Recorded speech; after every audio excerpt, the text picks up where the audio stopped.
Hi, welcome to Raleigh. Hey, how you doing? Hello, we are so well. Raleigh. God, what a great Hello, city. Raleigh. It's so awesome to see you guys again. We've Yeah. always bumped past the other convention stuff. Now I finally get a chance to sit with you, and I can finally ask this question. You both have had really sterling careers, but I would like to know, and for our audience to know, how you got involved specifically in the Zelda franchise. Well, I'm the director and casting director of Zelda, so I was very proud to be that on the game. And Nintendo was very gracious to say, "We want you to play Prince Sidon." And I said, "Well, I've got a lot of other actors that I like, and they could play the role." And they gave me some mock anger and said, "We want you to play it." So I was like, "Okay, done." And it worked out. So I was very happy about that. Did you check with the casting director? Oh, never mind. Yeah, he loved me. So that worked out, and I've directed a lot of games over the years. So, and then Formosa Interactive, the recording studio, had put me forward to Nintendo, and I had worked on a lot of Nintendo projects in the past because I come from commercial directing. So I directed the first N64 commercial, the first Game Boy Pocket commercials, the first Bomberman commercial, and a lot of things like that. So they knew of me, and I directed a lot of games before that. So that's how I got involved.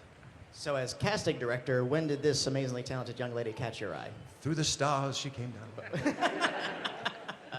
Moved to LA. Yeah.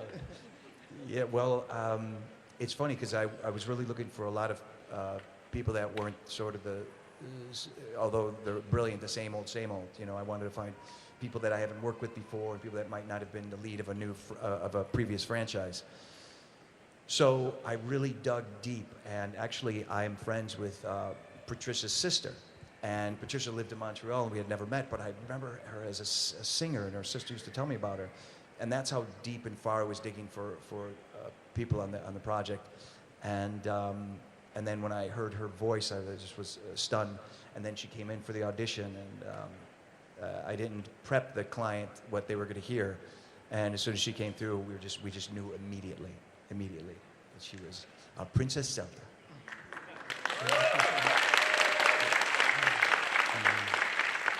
And when did you first get the invitation to come on in?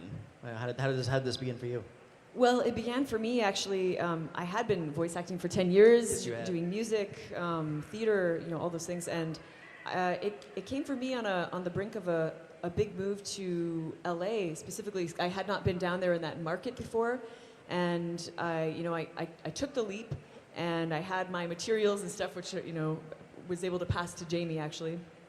I guess that was, how many years ago was that? 2016, 15, 2015, 16, yeah, whatever that was. So I mean, it came with the previous experience before, but entering a new market and a new chapter that this game, and of course I didn't know what the game was when I was auditioning for it. Nobody did. So you can imagine the surprise. To get into a room and make a good impression was my goal. I was like, yes, I get an audition and I get to make a good impression, and I'm gonna just do my best with this. So, and then, needless to say, surprise of all surprises. It was funny. Nobody knew, because when you're casting these projects, you have to sanitize a script. So nobody knows what the project is. They don't know the developer. They don't know anything about it. So when you get so excited, you want to tell people so badly, but you don't want them to burst a retina. They'll be so excited. So you don't tell anybody. You don't want them to be nervous. So when I was able to finally tell them, when I was telling Sean Chiplock, literally he squealed and ran to the bathroom. He did, and he would be shaking his head, going, "Yes, I did do that." And then when I was about to tell her, I was like, "Things are going to change a little bit once I tell you this. It's Zelda, and you are Zelda." And so it was really fun. I mean, for me, I get chills, when you're able to tell people that kind of stuff. Even myself, I looked in the mirror and said, "You're Prince Sidon." Acting for video games is a rapidly evolving sub-discipline. What sort of challenges have you guys over the years done it? Any particular anecdotes from the booth of Zelda? Well, So you mean in the sense of how it's evolved and the new challenges that we take on as in the studio? Or? Well, it was just standard, usually animation, you go on in, you do your flaps, and then you're done. Video game, of course, you have an entire narrative and, sound effects. Oh, you get kicked, get punched, fall into a pit, fall into a fight. Yeah.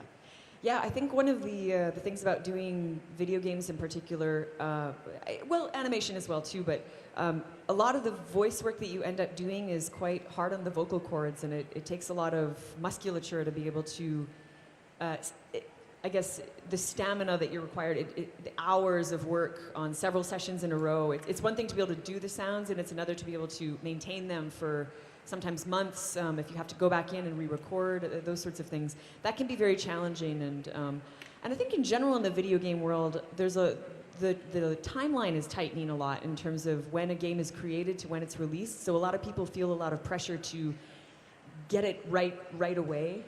That's a thing too. But boy, it's fun when it works out. It is, when, touching on her, talking about endurance, there's some games that are just, there's so many attacks, there's so many, and they call them efforts, when there's a, and then you're getting hit, damage. And the amount of strain that the actor has to go through to get to those. Another game I just directed called Marvel Ultimate Alliance 3 just came out the other day. Thank you. So, to say the least, there was a lot of efforts in that, and the actors went through a lot. And same thing with Zelda. They're not as violent attacks, of course, but there's a lot that goes on with that. And usually you do those always at the end of the sessions. But to your question about the difference between anime and games, there's a lot of crossover there. There's a lot of crossover. And when you're doing localization, meaning it was already recorded, and forgive me if you guys know this already, but if it's already recorded in Japan and then we're dubbing it in English, and I've done that for Final Fantasy for a long time, and of course for Zelda. The trick with Zelda was the lip flaps weren't as simple as anime, where there's maybe like 4 or 5 movements.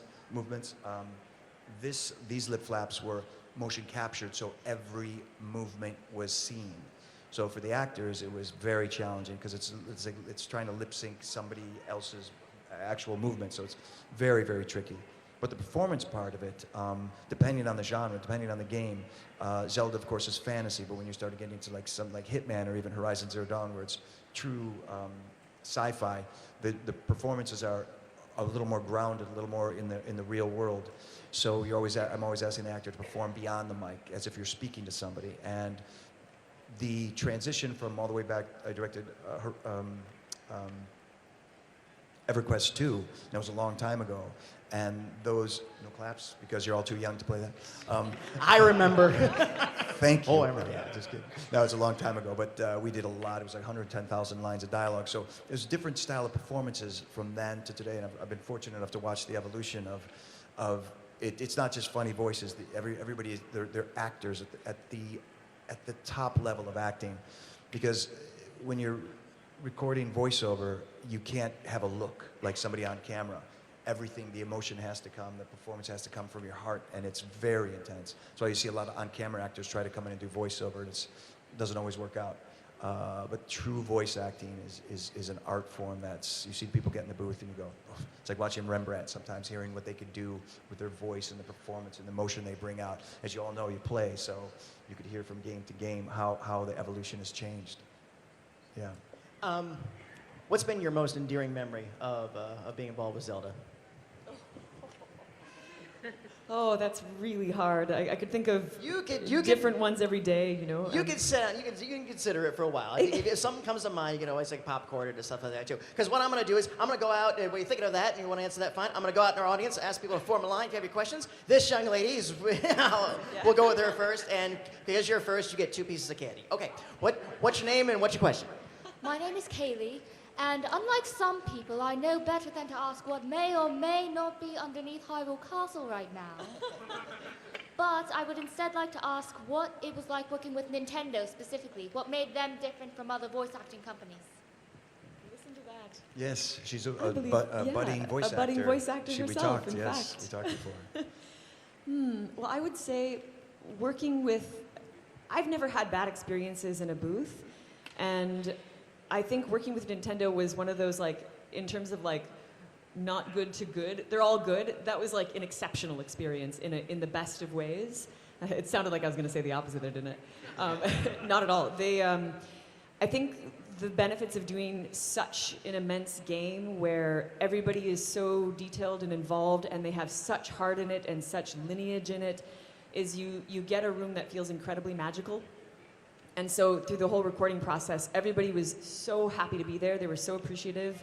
They were just doing their best work and their hearts were in it. So to be in that kind of room is particularly special, and we got to do that for a while.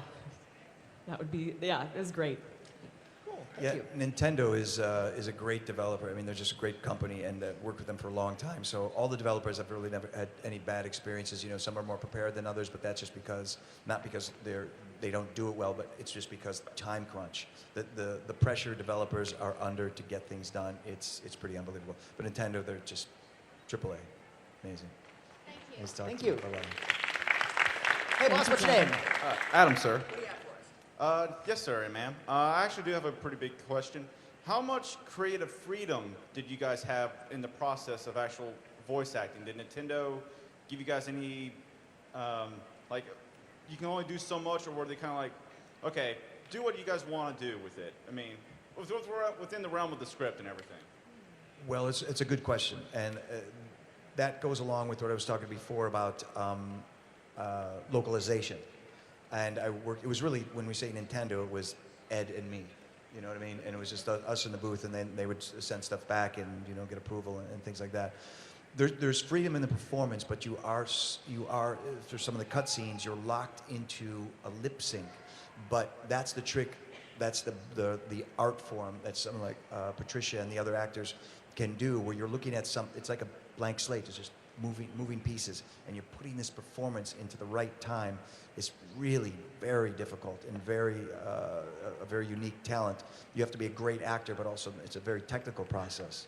But then with a lot of the scenes that were not lip sync, there's within the character, I'm guiding them to, you don't want to go too far this way or too far that way, and because these characters were never really voiced to this level, and you're trying to create these personalities that people could relate to.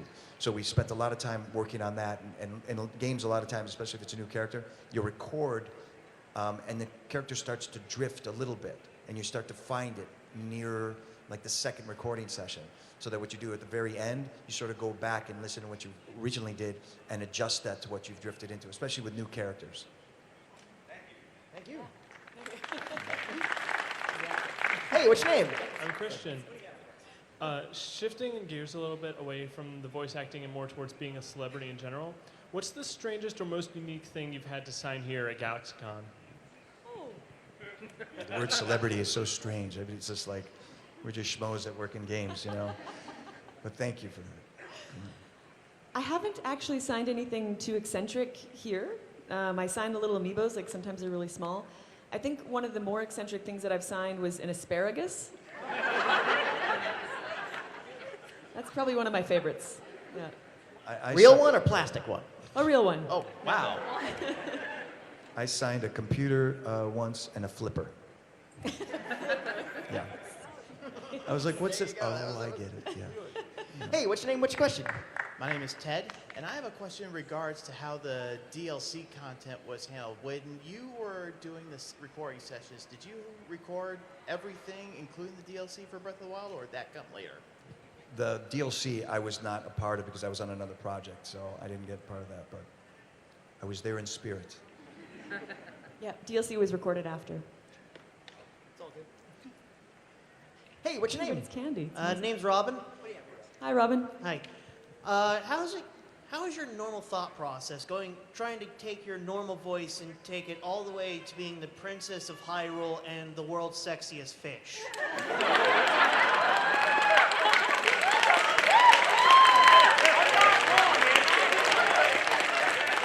Standing ovation. Amazing. The best question I've ever heard. He's getting two pieces. I am a sexy fish, aren't I? Here, take two.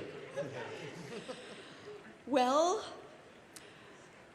that is our job. No, I'm just kidding. It takes a lot of, so while you're voice acting, I would say, you know, you prep for a long time, you prep for years, and you learn with every job that you do, you sort of expand your range, you expand your understanding of the precision that you can hit. But when you do come to a new role, you come to it new. So you use the toolbox that you have, and then you go from there. For Princess Zelda, it took me several hours of prepping and sort of working around with my range based on the text that I had, which was a whitewashed text, or, you know, whatever you, would you say, a sterilized text, or sterilized whitewashed text, yeah. And from there, then you get direction and you sort of move into it. It's kind of a different process every time. But when I go into something like that, I already know I have a range of like child to, you know, 99-year-old woman or something like that that I'm working with, and I can sort of play around in there. If that makes any sense. Yeah. Yeah, and it's amazing to watch the actors and anybody in voice actors. It's acting first is the key. Acting is first, and then being able to do, because some people could do funny voices, but then when they get a script, trying to apply that because you don't have the tools as an actor yet to make that script come alive within the voice is very difficult for anybody. But the actors, what they do is it's practice. I could tell it 100 times. Just it's like an everyday thing with voiceover. Even if you skip a week, you could feel yourself rusty. And myself, I'm a director, and I was fortunate enough. I've taken acting classes for years to be a better writer director. And then when Nintendo offered me that, didn't know how sexy it was going to be. But I don't think anybody knew how sexy it was going to be, did they? Oh my God. But he was, you know, they showed him to me, and he was, you know, I saw the image, and he's a big guy, so I wasn't sure if we should go hard. And then I thought, well, then I was reading all the text that was coming up, and I thought, you know, maybe he should be more approachable, more kind, and so that he's not somebody you come to and you're wary of him. He's just welcoming and very, very warm and just easy to get along with. And you're not that you'd be afraid of him, but that he's just easy. So that's where I came up with that. Yeah. Thank you, Sexy Fish. Hey, boss, what's your name? Hey, I'm Chris. So I felt the voice cast was perfect, and I love constructive criticism, but how do you deal with the non-constructive criticism that you find online, such as, you know, just... Pretty much this. La la la la la la la la la la. You know you've done something big when that happens. That's true. Every project that you look at, you're going to see people online getting really excited about it in one way or another, always. Yeah, you get that stuff, and like there's one guy was writing something about, somebody sent it to me because they thought it was funny to send me it, but it's like, we got mozzarella on this project, you know, because my last name's Mortellaro, so we went for the Italian thing, so you just take it with a grain of salt, and I look at all the great performances and all the things, the great comments on the game, and then maybe everybody has, you know, they could like it or not like it. I just don't want people to be cruel to the actors. You know what I mean? You could not like something. That's you know, there's movies I don't like, but not to be cruel. So that's not pleasant. But usually you just kind of let it go over your head, and you huddle, and you say, we're good enough and we're smart enough and we could do this. So.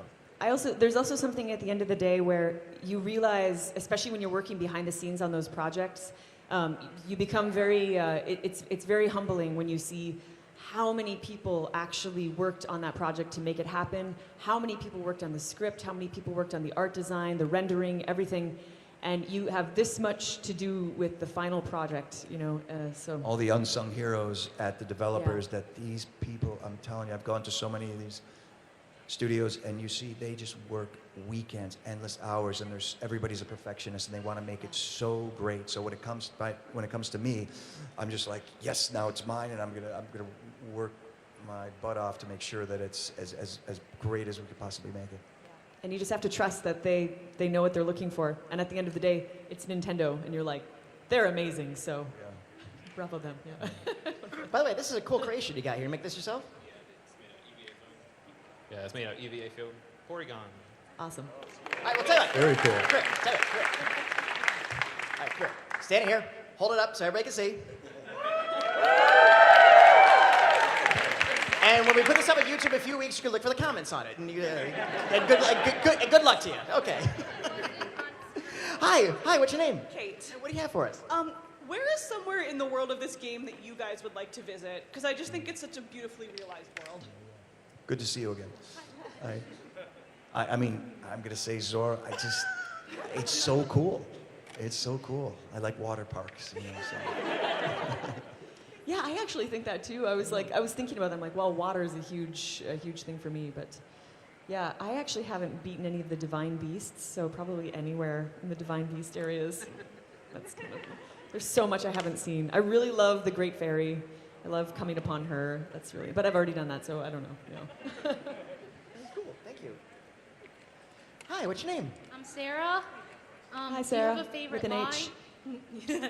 Good to see you, Sarah. Do you have a favorite line from the game, from the Zelda game? I just wrote it for somebody today named MJ, who's very special. Courage need not be remembered, for it is never forgotten.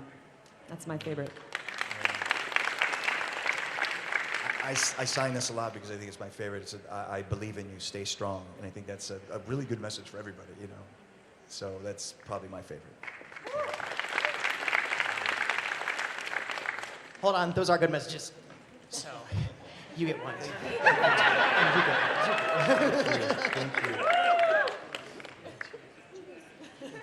Hey, what's your name? What's your question? Lucas. Hey, And my Lucas. question is, how has your experience working on Breath of the Wild impacted your careers as voice actors or casting directors? One of my biggest dreams as an actor and an artist was to travel the world and to do it through work. And I never would have envisioned that this would be the way that I would be traveling, but it's me living one of my dreams. So. As when we first was able to tell you, it was like, things are going to change. Yeah. He was like, really? I'm like, yeah, it's going to be big. You never really know until a game comes out, though, Yeah, do yeah, you? yeah, And yeah. it's amazing. Well, for me, it's I live in a world of gratitude all the time. So I've directed several games, and so it was such a special game. As far as like coming to cons, nobody cares who the director is. Nobody cares. There's like who's in it. That's what they want to know. So for me, having voiced Prince Sidon is what has brought me to a lot of conventions to meet fans. Then they understand and talk a little bit about directing and things, so then they understand where that comes from. But as far as impacting my life as a director, not as much as now as an actor for that only particular role, and being able to go to the cons and meet everybody, which is so exciting. Hi. What's your name? My name's Liliana, and my question is, do you guys like acting, or is it like fun or not fun for you guys? Liliana's That's so a more loaded cute. question than you might think. Yeah. That's actually a profound question. This industry can be very tricky when you're doing acting for work, because at the core of acting, you have this overwhelming desire to communicate and reach other people, and it's filled with so much love. The industry doesn't always return that to you in the easiest way, and you get a lot of rejection because you're an actor. You have to audition a lot, and you get a lot of people telling you, no, you're not right for the part, and any number of things, or you don't hear back at all. So that can be crushing to the spirit. But in general, we love it. We love it, and we're filled with love, and we're filled with love when we get to work as an actor. That's what I would say. And to that, You guys can clap. Thank you. Yeah, come on. It's okay. piggybacking on that, there's actors are vulnerable because it's occupational, because they want to put their heart on the line for every role, so they have to show themselves, and that's very, it's, exposing yourself that way is very difficult, exposing your heart like that. So as a director, I'm always trying to be very supportive. I'm very side-on about that. I'm always trying to be like very supportive and positive, because I know how crushing these things could be, because like Patricia's saying, it's nothing but rejection. It's nothing but the actors book these things here and there, but most of the time they're not booking it. So it's a very tricky world with that, to stay in your happy place, so that you're not disappointed all the time, that you enjoy the ebb and flow of the job and the career and the occupation. For myself as a director, there's a lot of that too. You want that one project, oh, you didn't get that one, but you got this other one, so you're really happy about that. So like I said before, I'm always in a world of gratitude. She left, I'm talking to nothing. Where'd she go? Okay, there she is. She's right over there. Hi. Hi, Liliana. Thank you for the question.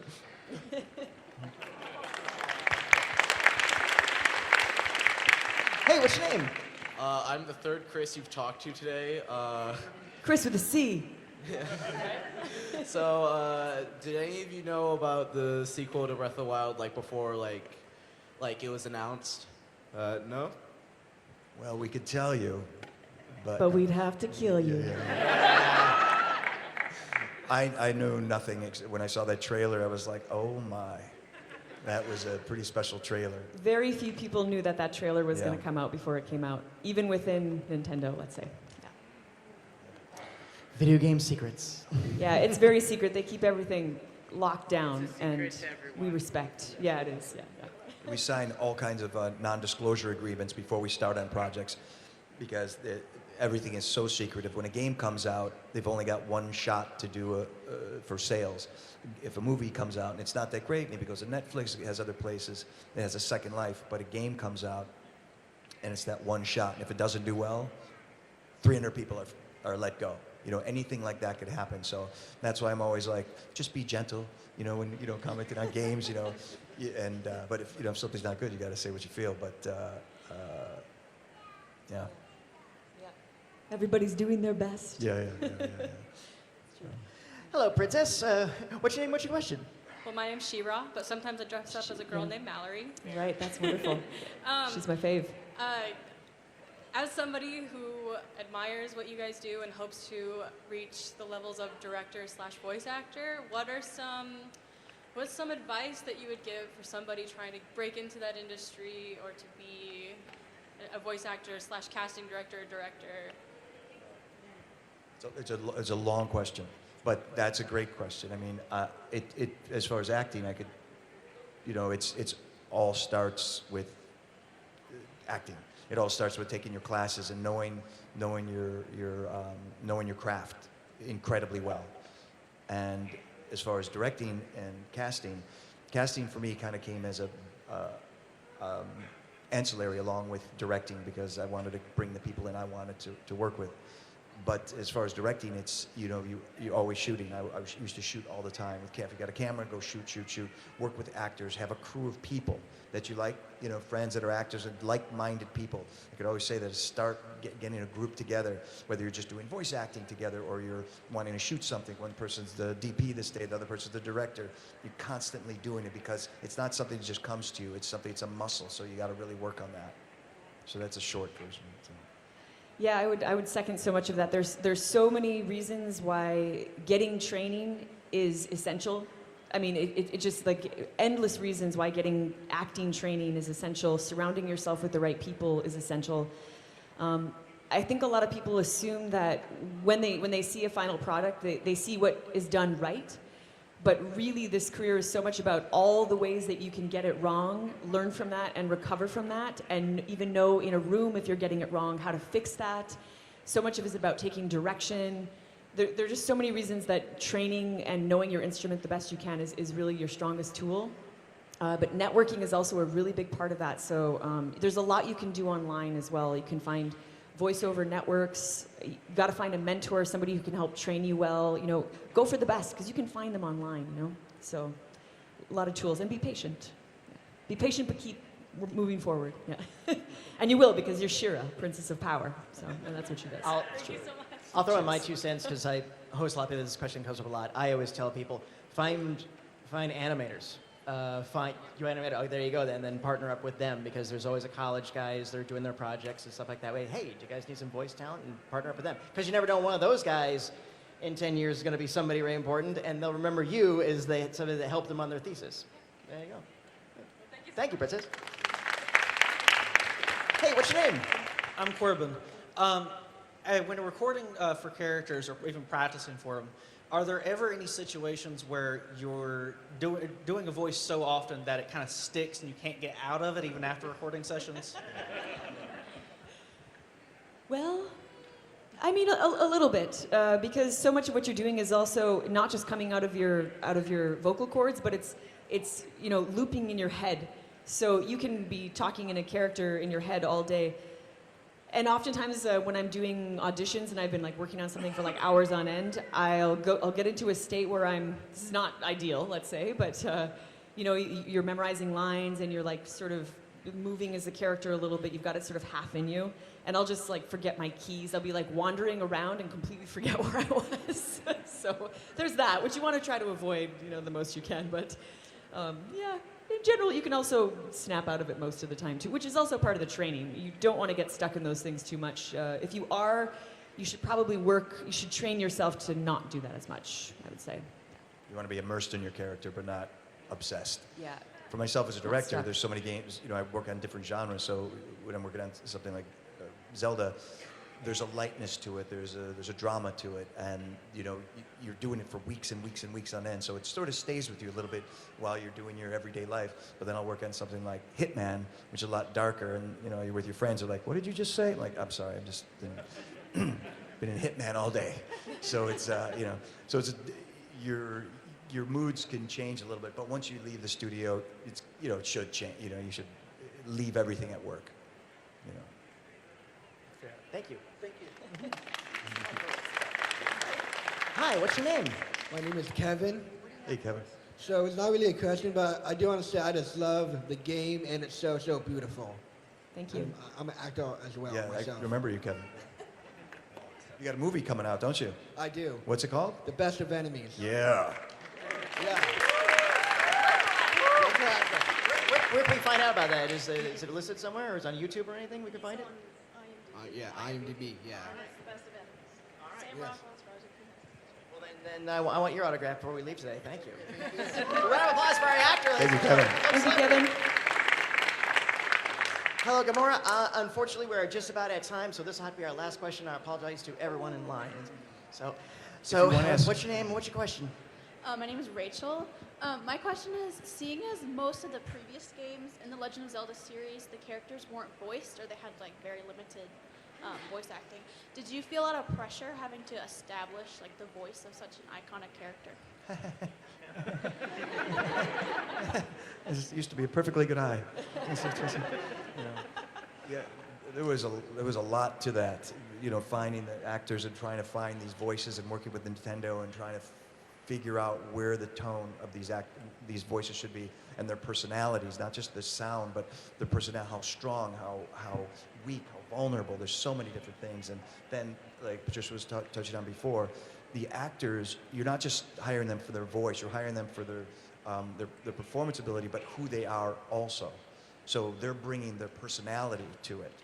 So watching Patricia and Bill and Sean and everybody see them bring themselves to these characters is what you're looking for as a casting director and director. You start to look at these things, you start to see, oh, they're bringing this special thing. Because if you tell an artist to paint a flower, they're going to all paint them very differently. So you're waiting to see what they're going to bring, how their personality is going to get involved in their creation. So it was a trick to find that, and thank the stars that we had wonderful actors like Patricia bringing themselves to the characters. Thanks, Jamie. You're welcome. And yeah, to answer your question, yes, of course. When news like that drops, you really want to do a great job, and you really just try to put everything you can into it, of course. And you do research, but in the moment you have to rely on your craft and the work and the fact that you're giving life to somebody who's got a human personality. And she's luckily very relatable, and there was a lot to go by. It was a very rich world to enter into. So, but yeah, even then, it still feels like I often thought during the recording process, I was like, wow, I really do feel like a silent princess with the weight of the world on my shoulders sometimes. Because you have to be completely quiet about everything. You can't share what you're doing, and yeah, it's interesting. There's a lot of parallels of how she feels and how it is to empathize with her. Let's say, yeah. Yeah. Thank you. Here, have a green one, obviously. Hi, guys. My name is Patty. I want to know what social media outlets I could follow you on, and do you have any upcoming projects that you're allowed to share with us? Ooh, most of them I can't talk about. I am releasing an album with my band, though, likely at the end of this fall, and my band's name is Summersett. We're an 8-piece where we do classical, jazz, indie folk style. It's all a big mix of things. And then some games I'll be announcing soon. Twitter is Summersett_, and it's the same as my Instagram, Summersett_, and Facebook is just Patricia Summersett. And I'm on there and saying hello to people all the time, sharing cosplay. Well, I could use some followers, so follow this incredible, and actually to learn not just about acting and stuff, but what he's doing with directing. Like, when I saw a picture of you and Lena Headey on there the other week, and I was like, wow, you're just directing Lena Headey in something, and you're like, oh yeah, here I am in the booth. You know, you're like, wow, it's crazy. It's JD Mortellaro on Instagram and Twitter, so say hi. The newest one was, again, Marvel Ultimate Alliance 3. I'm working on a couple really cool games right now I wish I could tell you about that are just unbelievable. And there's another one coming out in August for Nintendo on the Switch that I can't say yet, but it's a very cool game. They've been showing a lot of trailers lately, but we're not allowed to say that I was a director of it. What's that? What's that? Oh. Could be. Something very cool coming out, but yeah, that's what's going on here. GalaxyCon 2019, the cast of Zelda and Breath of the Wild.